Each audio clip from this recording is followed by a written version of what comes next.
यानंतर अकोल्यातून मोठी बातमी येते। अकोल्यात महायुती फिसकटली। भाजप राष्ट्रवादीने एकत्र येत युतीची घोषणा केली, तर दुसरीकडे एकनाथ शिंदे यांच्या शिवसेनेनं स्वबळाचा नारा दिलाय।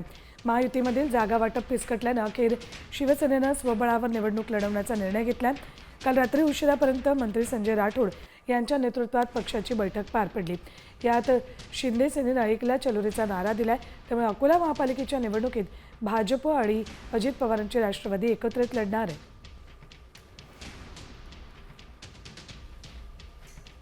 केली आपल्याला अपेक्षेप्रमाणे सीट भारतीय जनता पार्टीने दिली नाही।